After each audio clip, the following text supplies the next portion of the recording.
Dear Patriots, before the news starts, please subscribe to our patriotic channel by clicking the subscribe button. Give us a thumbs up to this video. Don't forget to leave your opinion below in the comments section.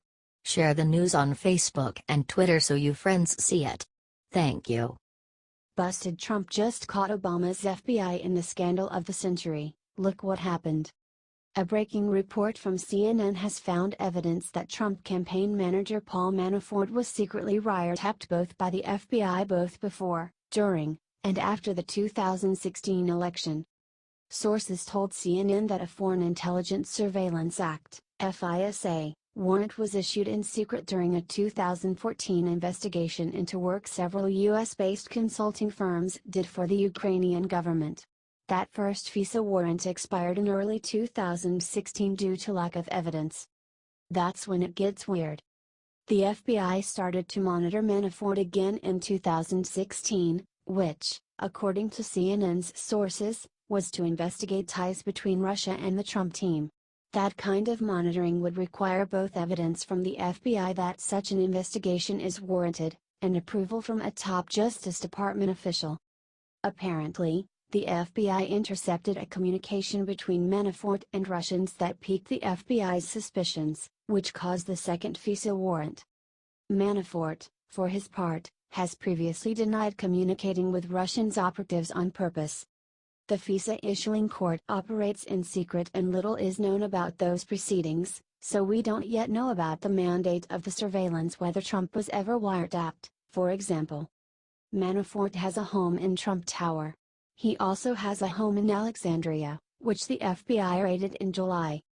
Special counsel Robert Mueller is aware of the wiretapping and is including it in his investigation into Russia's interference in the 2016 election, according to CNN. This plot is getting thicker and thicker. Something was definitely going on, and while there has been a lot of speculation, more and more evidence is finally coming out. Stay tuned, folks, because Liberty writers will be covering this one very closely. CNN.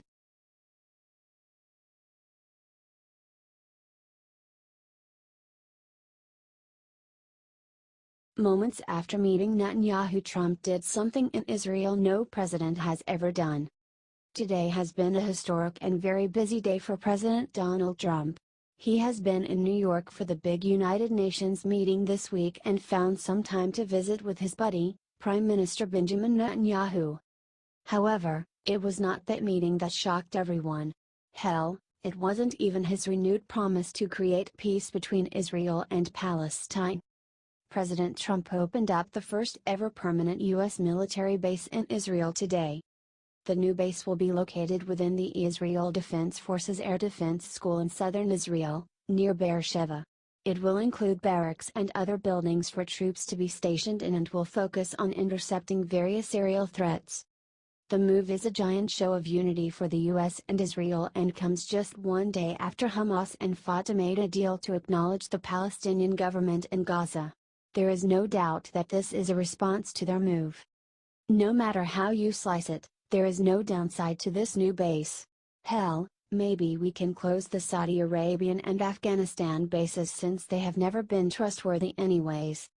If you all support this deal and Israel, help get this shared everywhere and let them see where America stands.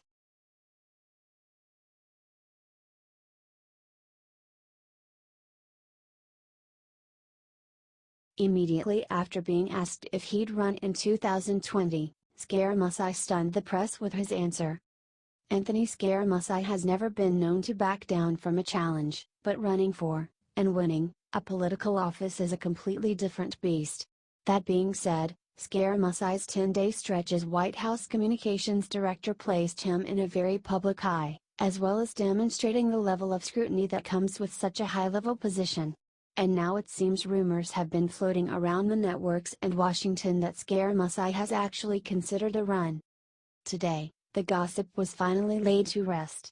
In a written letter, Scaramouche revealed the true source of the rumors and absolutely shocked the press. Brian Lanza, a very close friend of Scaramouche, explained to the media how the former communications director told him directly about his presidential aspirations. Furthermore, Scaramouche outlined a pretty clear path to the White House that may even include the New York City governorship. It makes sense with the amount of media coverage he continues to garner, with recent appearances on The View, TMZ, and most popular news networks. Do y'all think Scaramouche would make a decent candidate? How about governor? He definitely understands business like President Trump and has a knack for telling the truth. He knows how to stick up for himself and his beliefs, but could he stick up for this country like our current commander-in-chief? Let me know what you think and share this to see what the world thinks. Sources: dailycaller.com.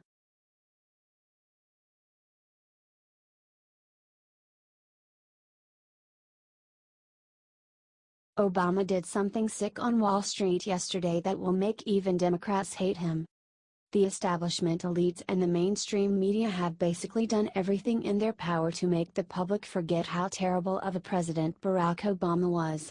Now he has given us the perfect chance to show the Dems exactly how bad he really is. This time Obama decided to go to Wall Street and commit the cardinal sin of Democrats, which turned Hillary Clinton into a pariah. He took $1.2 million for speeches at just 3 banks this month. What a greedy move for a guy who just made over $50 million on a book. Still, it's no surprise that he would be selling out to the same people he used to talk shit on.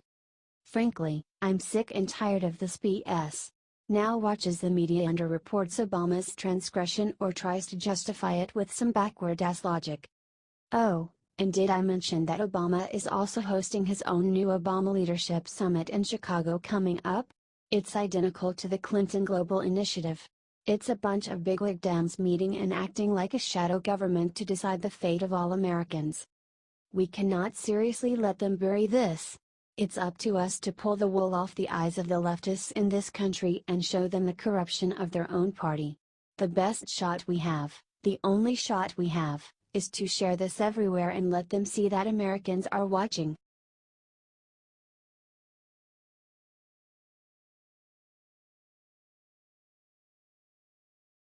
Surprise! Donald Jr. just decided to do the unimaginable with his Secret Service.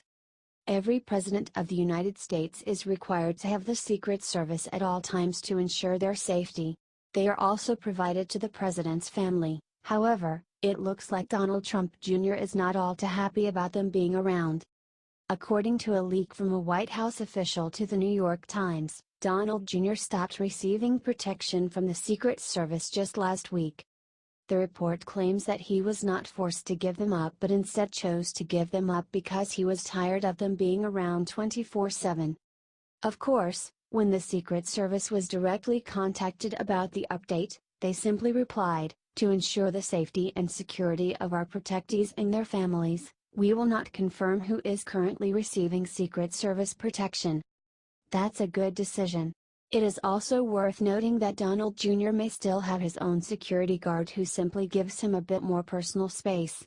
Also, without any confirmation from the Secret Service themselves, there is a chance he still has them with him.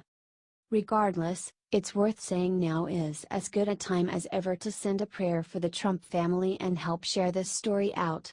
You never know what some radical leftist is willing to do in anger.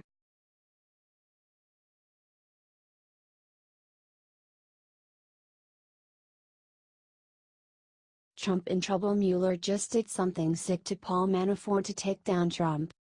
Prosecutors working for special counsel Robert Mueller told Paul Manafort that they plan to indirect Paul Manafort, according to the New York Times. The news is coming from CNN reporters that investigators even wiretapped Manafort before the 2016 election. In July, agents raided Manafort's home in Virginia and seized documents and computer files. They are setting a tone, Solomon L. Weisberg, deputy independent counsel in the investigation into former President Bill Clinton, said of Mueller's team. You want people saying to themselves, "Man, I had better tell these guys the truth." This is massive and means that Mueller is making hard moves on Trump. They probably can't find anything on Trump and are going to throw Manafort under the bus. Help share this everywhere if you think that the Mueller thing is total bullshit. We need to get this out ASAP. Thanks for reading, y'all.